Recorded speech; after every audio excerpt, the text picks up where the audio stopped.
Eu quero convidar você a pegar a palavra de Deus, na passagem que está em 2 Timóteo, capítulo 1, versículo 6. Aqui eu vou dispensar qualquer apresentação, porque vocês já me conhecem, já sabem quem eu sou, e eu tenho certeza que Deus também me conhece, já sabe quem eu sou, porque Ele me fez, né? Então vamos lá. 2 Timóteo, capítulo 1, versículo 6. É uma passagem onde Paulo escreve a Timóteo e ele faz uma exortação a Timóteo. Na minha Bíblia, o título dessa palavra é Exortação à Perseverança. E quem nos dá a perseverança é o Espírito Santo. Aqui São Paulo diz assim para Timóteo: por esse motivo eu te exorto a reavivar a chama do dom de Deus que recebestes pela imposição das minhas mãos. Pois Deus não nos deu um espírito de timidez, mas de fortaleza, de amor, de sabedoria. Não te envergonhes, portanto, do testemunho de nosso Senhor, nem de mim, seu prisioneiro, mas sofre comigo pelo Evangelho, fortificado pelo poder de Deus. Deus nos salvou e chamou para a santidade, não em atenção às nossas obras, mas em virtude do seu desígnio, da graça que desde a eternidade nos destinou em Cristo Jesus. Aqui são palavras do apóstolo Paulo para Timóteo, no momento que certamente Timóteo precisava ser exortado com palavras de quem vivia essa perseverança, de quem vivia mesmo entregue ao Espírito Santo. Palavras de quem estava experimentando na sua história reconciliada com Deus o poder do Espírito Santo. Então, para nós, nessa tarde, essa palavra é uma palavra profética. E eu quero falar dela juntando com aquilo que eu li na homilia do Papa Francisco no dia de hoje, no dia de Pentecostes. Porque é isso que nós celebramos, né? Esse dom de Deus. Quando nós ouvimos o apóstolo dizer, reavivar a chama do dom de Deus, eu quero falar para vocês, nesta tarde, nós podemos pedir que o Espírito Santo venha reavivar em nós os dons, sobretudo o chamado que nós temos para um desígnio próprio, a santidade. Então, reavivar a chama do dom de Deus é permitir que nessa tarde o Espírito Santo, o dom dos dons, venha reavivar em nós o desejo de fazer a vontade de Deus, de viver a santidade, de assumir mesmo aquilo que Deus tem para nós. Hoje, quando o Papa falava sobre Pentecostes, ele lembrava um outro versículo bíblico, um versículo do Evangelho de João, no capítulo 15, 16, que fala assim, ó: virá o Paráclito, que eu hei de enviar por parte do Pai. Então nós percebemos que esse versículo é uma promessa que Jesus tem para cumprir na nossa vida. Virá. Virá quem? O Paráclito. Para que ele vai vir, gente? Ele vem realmente para transformar a nossa vida. Então presta bem atenção. Quando nós ouvimos Paulo fazendo essa exortação para Timóteo, que é uma exortação para nós nos dias de hoje. Quando nós ouvimos esse versículo de João, que virá sobre nós o Paráclito, que será enviado sobre nós o Paráclito, nós também precisamos conhecer um pouco sobre esse Paráclito. Eu sei que nesse itinerário que nós vivemos durante esses 3 dias de preparação, nós falamos bastante sobre o Espírito Santo, né? Mas aqui hoje eu quero usar os 2 significados que o Papa trouxe para nós sobre o Paráclito. Ele disse para nós que Paráclito tem muitos significados, mas ele ia trazer o sentido de consolador e o sentido de advogado. E como nós precisamos conhecer esse sentido do Espírito Santo na nossa vida, principalmente nesse tempo. Nesse tempo onde nós somos visitados por por tantas provações, por tantas tribulações, por tantas cobranças, nesse tempo onde nós somos visitados por tantas situações que nos fazem sofrer, que nos causam medo, como nós precisamos conhecer o Consolador, como nós precisamos conhecer o advogado, né? Então, reavivar a chama do dom de Deus, hoje para nós, é reavivar a chama do Consolador, a chama da consolação. É reavivar em nós hoje a chama do advogado, para que ele venha mesmo ser a nossa defesa, mas muito mais do que isso, nos ensinar a ser sempre iluminados pela verdade. Então, quando eu olhava para aquela colocação do Papa, e eu quero partilhar isso com vocês, porque na experiência que eu tive com o Espírito Santo, ele sempre me levou a olhar e a obedecer à igreja. E um caminho que eu sempre usei foi a palavra de Deus, a vida sacramental e aquilo que o Papa fala para nós. Então, eu vivi na juventude todo o legado de São João Paulo II.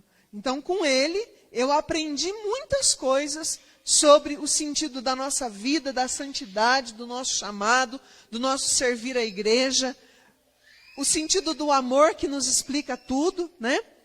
E também, hoje, nós, com o Papa Bento XVI, né, gente? Quantas coisas nós tivemos a oportunidade de ver, de rezar, de conhecer e de olhar na vida dele como Papa Emérito, o quanto que o amor de Deus nos leva a ser humildes, né?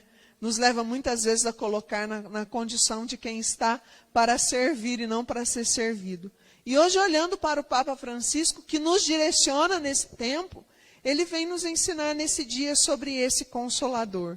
E ele fala assim, que nós procuramos consolações.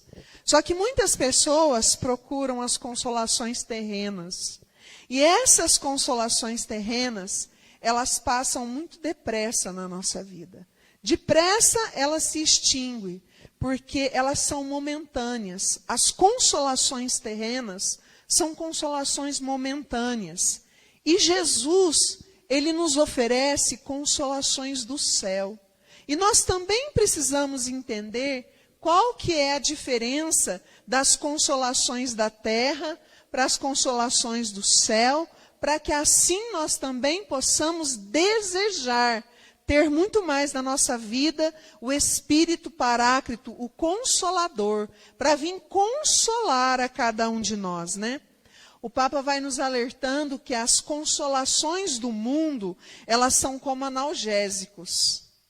O analgésico, ele oferece para a gente um alívio, mas é um alívio rápido, momentâneo. Passou o efeito dele, você, de repente, tem que tomar novamente, né? Porque um analgésico, ele não cura o mal profundo dentro de nós. Ele passa o sintoma, né? Ele vai nos insensibilizando, ele vai distraindo aquela dor em nós, mas ele não cura a causa. Ele não vai na raiz. Então, as consolações deste mundo são consolações superficiais, que acabam, assim como o dinheiro acaba, né? As consolações desse mundo são consolações que são momentâneas. Para aquele momento, passa a tua dor. Mas daqui a pouco você está novamente necessitando de um novo consolo. Agora, as consolações do céu, não. A consolação do céu, ela traz para nós a paz no coração. Porque ela traz para nós a presença de Deus. Porque ela dá para nós a presença do Espírito, né? Ela nos faz sentir amados. Porque o amor foi derramado em nossos corações pelo Espírito Santo que nos foi dado. Então, esse Espírito Santo, o amor de Deus, ele faz isso em nós. Ele permite que o amor haja em nós. Então, ele, como Espírito Santo, ele age no nosso espírito. Ele age no mais íntimo de nós. Ele visita o íntimo do nosso coração. Ele é dócil, ele é doce, Ele é mais do que isso. Ele é o doce hóspede da alma. Ele habita o íntimo do nosso espírito. O Espírito Santo, Paráclito, Consolador, ele é a ternura de Deus em pessoa na nossa vida. Ele não nos deixa sozinhos. Ele nos acompanha. Então eu quero dizer para você assim, tal qual eu pude refletir hoje, rezando e pedindo esse Espírito Santo no momento de muitas decepções, gente. No momento de muitas dores.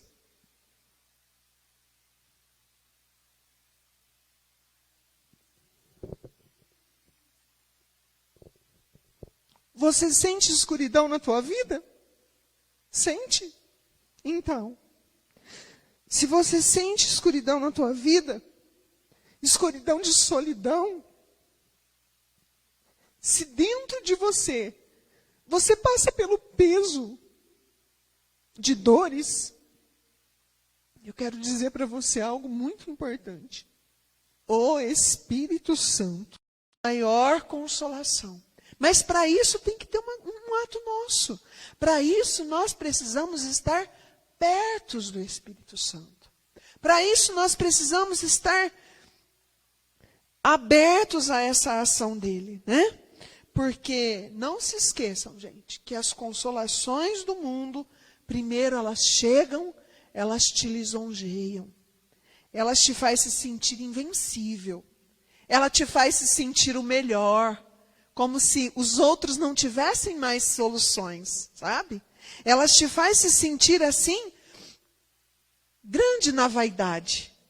Essas são as consolações do mundo, né? E muitas vezes as consolações do mundo também faz você se sentir errado, se sentir um nada, como se você tivesse errado em tudo que você fez.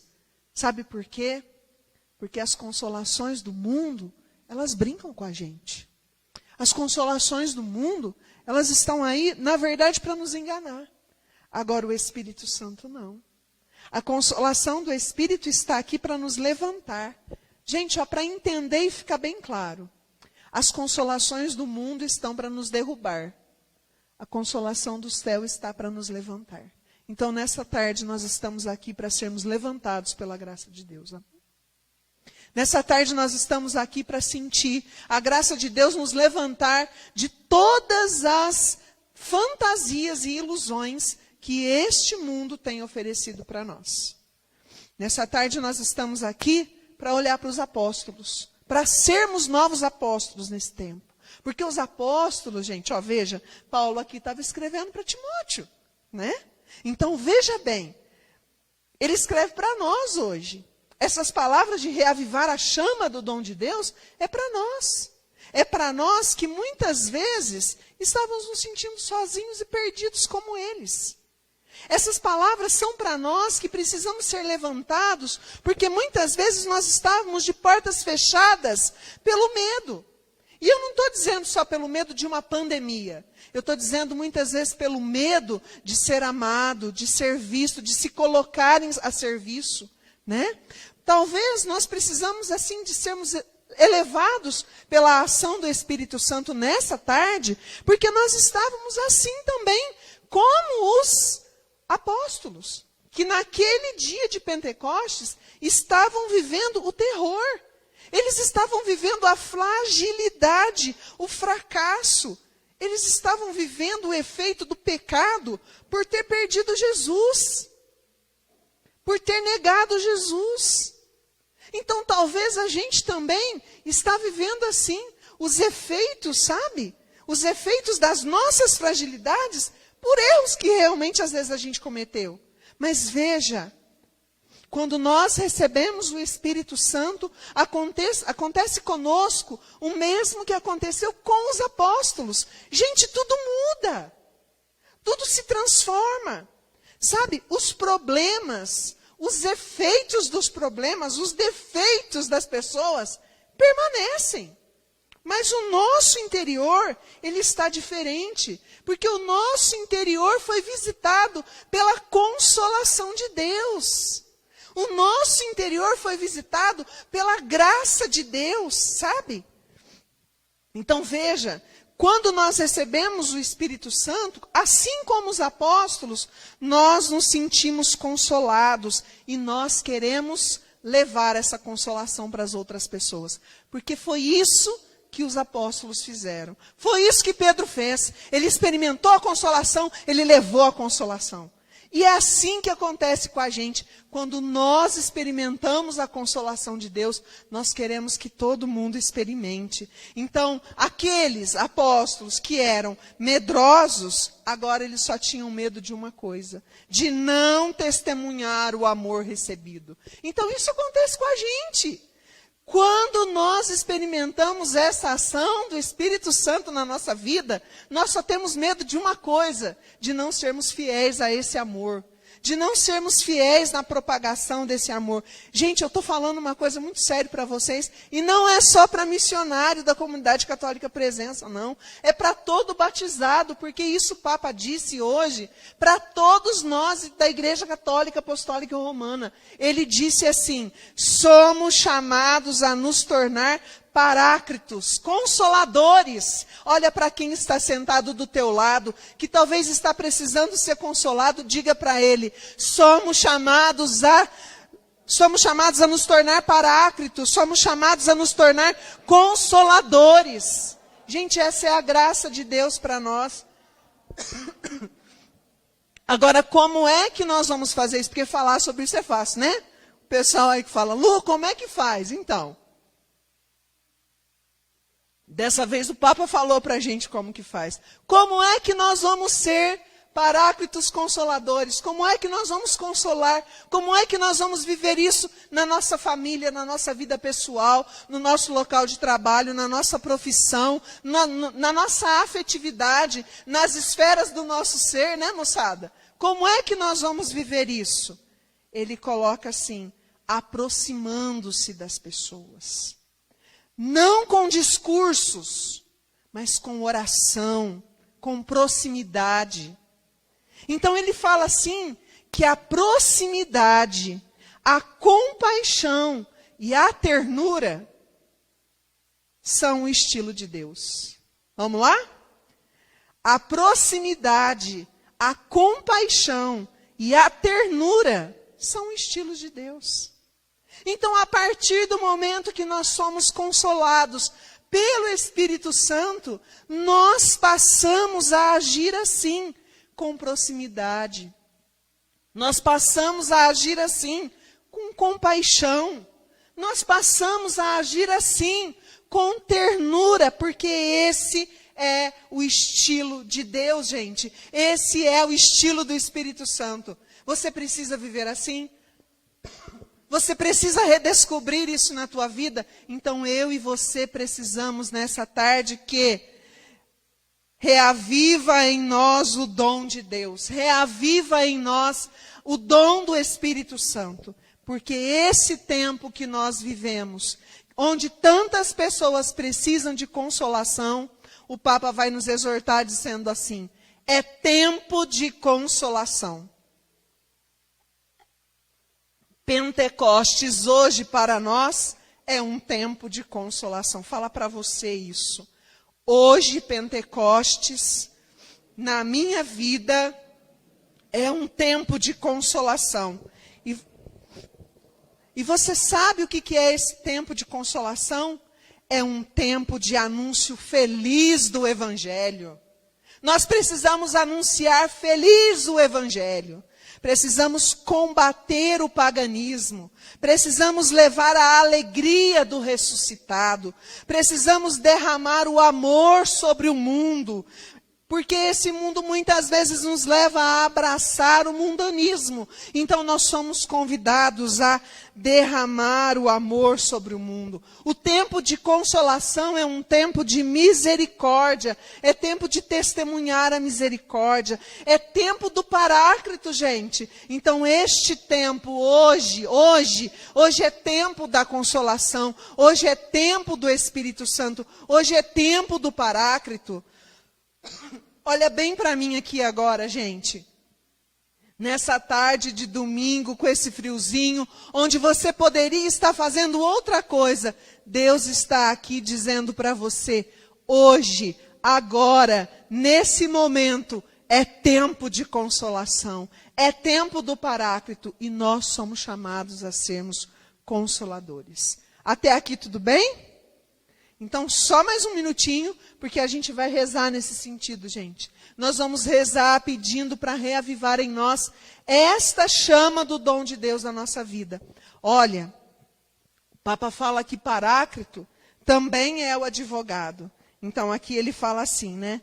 Que no contexto histórico de Jesus, o advogado não exercia as funções como hoje eles exercem. Ele fala assim, que ao invés de falar pelo acusado, o advogado costumava ficar junto dele, sugerindo argumentos para se defender. Então é isso que o Espírito Santo faz. Ele fica conosco. Vocês prestaram atenção no que o Fernando falava quando ele me chamou? Ele dizia assim, Jesus subiu ao céu e quando ele adentrou o céu, ele derramou sobre nós o Espírito Santo para ficar sempre conosco, por toda a eternidade conosco, para sempre em nossa vida. Então, gente, esse Espírito Santo, ele fica conosco, nos ensinando a se defender. E sabe qual é o ensino da defesa que ele faz para nós? Presta atenção, porque isso é muito importante e isso precisa ser avivado, reavivado em nós no dia de hoje. O advogado, que é o Espírito Santo, ele não nos substitui na defesa, mas ele nos defende da falsidade do mal. Olha só, da falsidade do mal que vem muitas vezes tentando inspirar os nossos pensamentos, os nossos sentimentos, vem propondo para nós um estilo de falsidade. Lembra? O estilo de Deus é proximidade, compaixão, ternura. O estilo da falsidade é diferente. Por quê? Porque o estilo da falsidade não nos aproxima, nos constrange. O estilo da falsidade faz nos ceder às más sugestões. O estilo da falsidade nos leva ao impulso dos vícios, nos leva à mentira, gente. Então, quando nós precisamos aprender nessa tarde a acolher sugestões típicas do Espírito Santo. E aqui agora, antes da gente rezar, eu quero aproveitar, porque a gente tem que ver isso como um ensinamento da igreja para nós, né? O Papa ele vem dar 3 antídotos para a gente lutar contra as tentações e assim permitir que o Espírito Santo venha realmente nos livrar da falsidade do mal. Ele fala, o primeiro antídoto, viver no presente. Ele fala que o primado da graça é hoje.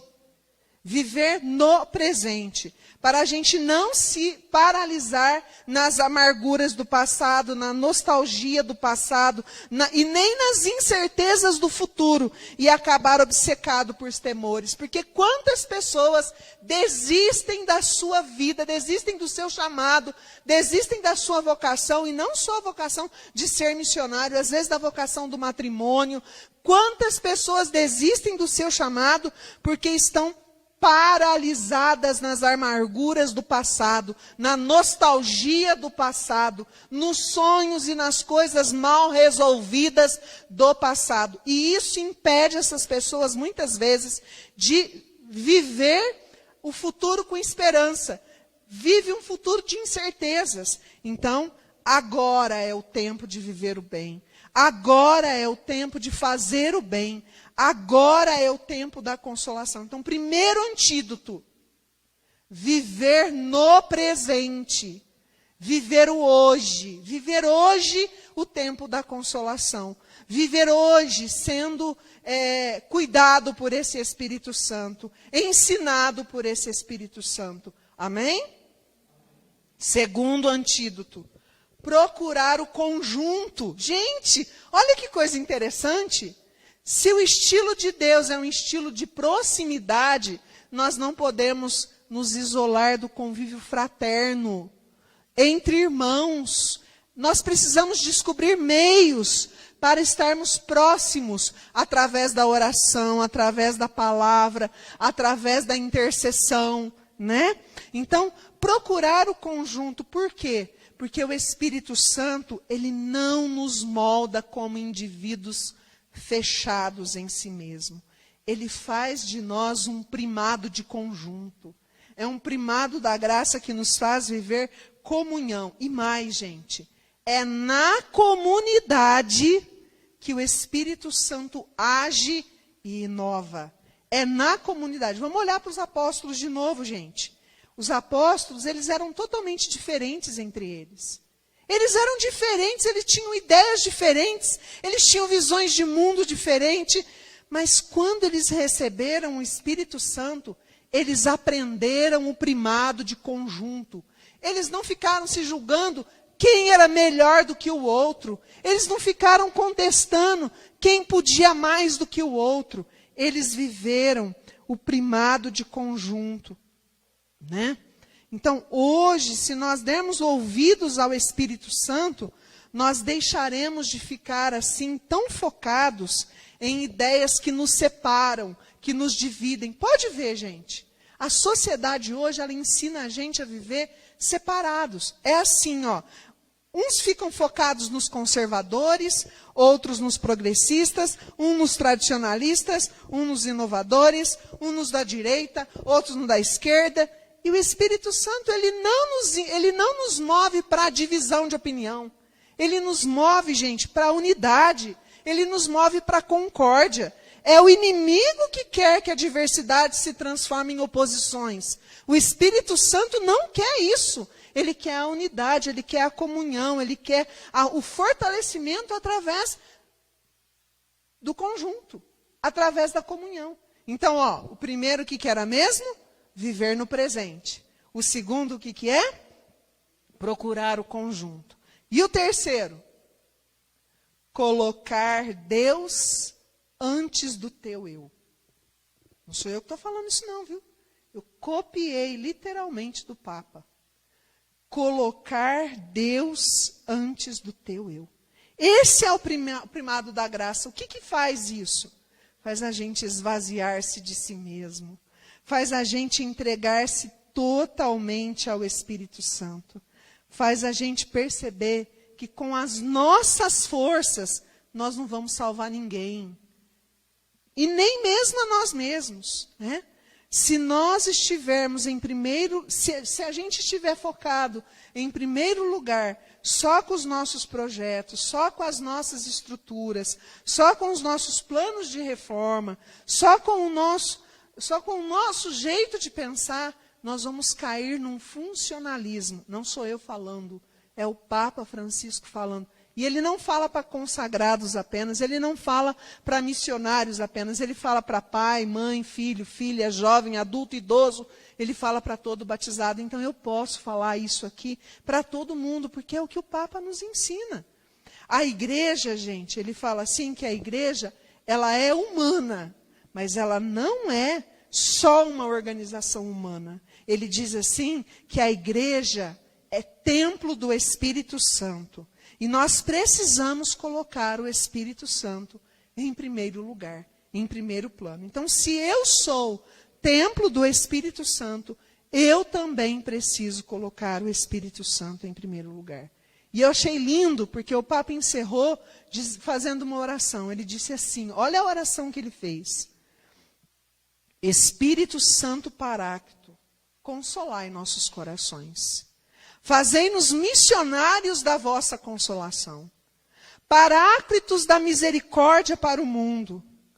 Ó nosso advogado, tornai-nos testemunhas do hoje de Deus, profetas da unidade para a igreja e para a humanidade.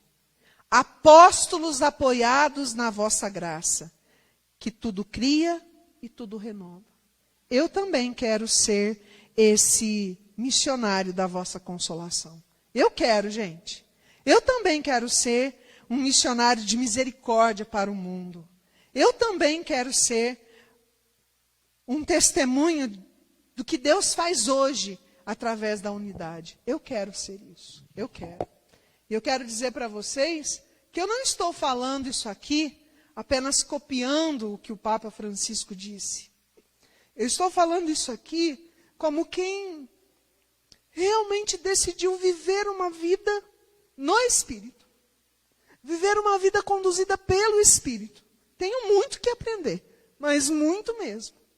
Mas o que eu estou falando para vocês começou a despertar no meu coração há quase 30 anos atrás. Porque em agosto deste ano,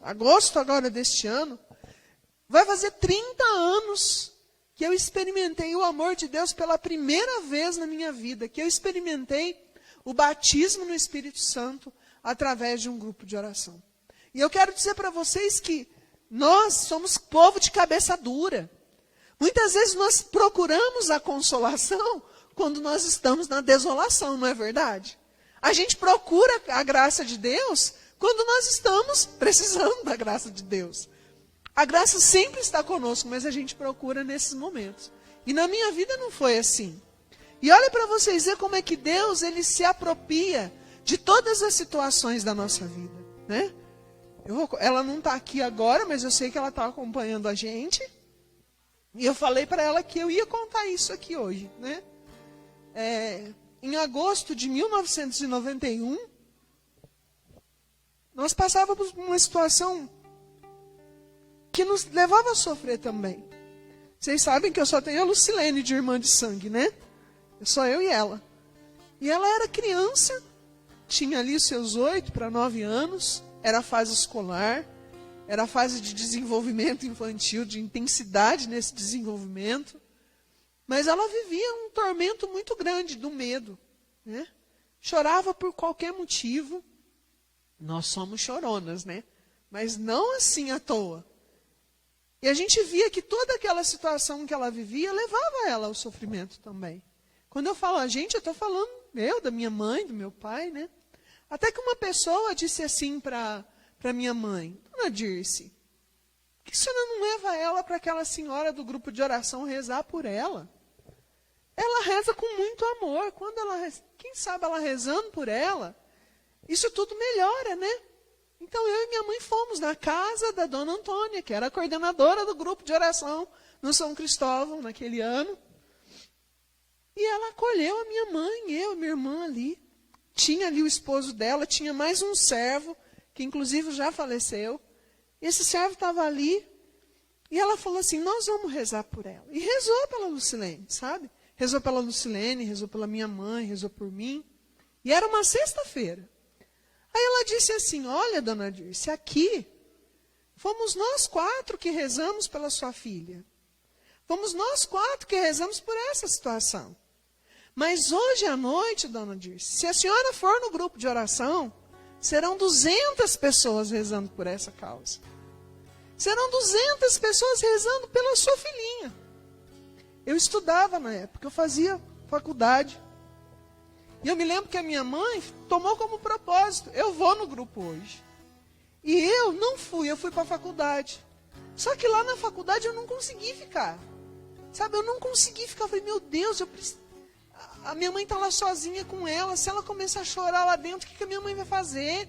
Tem muita gente lá no grupo hoje, o que a gente faz? Eu peguei e saí da faculdade e fui para o São Cristóvão. Quando eu cheguei assim no São Cristóvão, aquela igreja estava lotada de gente. Lotada de gente. E ali era a igreja que nós participávamos todo dia. Todo final de semana. Eu era catequista ali, né? E eu me lembro que a hora que eu cheguei, eu fiquei parada na porta, olhando aonde é que a minha mãe estava com a Lene. Nisso que eu fiquei parada na porta, era muita gente. Naquele momento o pessoal estava de mão dada. E tinha um servo na frente. Ele saiu ali da frente, ele foi lá no fundo, onde eu estava na porta, e disse assim: pode entrar, minha jovem. Jesus te ama. E eu te digo mais: Ele está tomando a tua vida para não mais soltar. Gente, aquilo, eu guardei aquilo no meu coração. Nessa frase, sabe, eu já me debulhei ali. Eu entrei naquele grupo e eu senti ali uma coisa diferente. Eu sei hoje que era a ação do Espírito, que era o amor de Deus, que era a graça de Deus. E realmente isso aconteceu, né? No final ela pede para todo mundo que foi pela primeira vez lá na frente, para todo mundo rezar, e realmente todas aquelas pessoas rezaram por nós. Mas eu quero dizer para vocês que a partir daquela sexta-feira, do mês de agosto, do ano de 1991, há quase 30 anos atrás, nunca mais eu deixei de pedir a ação do Espírito Santo na minha vida. Nunca mais, nunca mais. Depois passou uns meses, eu comecei a participar do grupo de jovens, né? E eu me lembro que eu queria mais, eu queria entregar a minha vida. Quando eu fiz o meu primeiro seminário de vida no Espírito, eu me lembro que o seu Orlando, talvez muitos de vocês que estão aqui conhecem ele, foi ele que rezou por mim. E ele tinha o costume de impor as mãos assim, né? Daí ele deu uma risadinha e falou assim: você vai ser uma grande serva. Mas não é uma grande serva só de fazer grandes coisas. Você tem um grande chamado de Deus na tua vida. Eu nem sonhava com comunidade naquele momento. Eu nem imaginava o que era a fundação naquele momento. Mas essas palavras foram proféticas na minha vida. Eu acolhi. Então sabe como que a palavra de Deus se torna profética na tua vida? A hora que você acolhe. A hora que você acredita. O Espírito Santo está aqui, gente. Ele está se movendo em nós. E Ele quer fazer em nós nessa tarde, uma tarde de Pentecostes. Ele quer agir na nossa vida e Ele quer retirar de nós todo o medo que tem nos feito ficar de portas fechadas. De portas fechadas para o irmão, de portas fechadas para resolver problemas. Ele quer agir em nós, gente. Ele quer devolver para nós a alegria. Ele quer devolver para nós a esperança. Ele quer agir em nós, gente, e fazer a gente acreditar que hoje é um tempo de consolação na nossa vida. Ele quer operar na nossa vida e fazer de nós também apóstolos. Quer fazer de nós missionários da consolação, missionários da unidade, missionários da misericórdia. Ele quer fazer isso em nós. Porque, gente, conforme eu fui perseverando, era isso que eu queria. Eu queria que todo mundo experimentasse aquilo que eu estava experimentando. Com a minha mãe, Deus fez uma obra. Com a minha irmã, Deus fez outra obra. Comigo, Deus fez outra obra. Porque a obra de Deus, ela é pessoal. A obra de Deus na vida da gente, ela é pessoal. Ela é eterna, mas ela é pessoal. Então eu quero dizer para você, com toda a convicção da minha alma, hoje, um novo Pentecostes pode acontecer na nossa vida.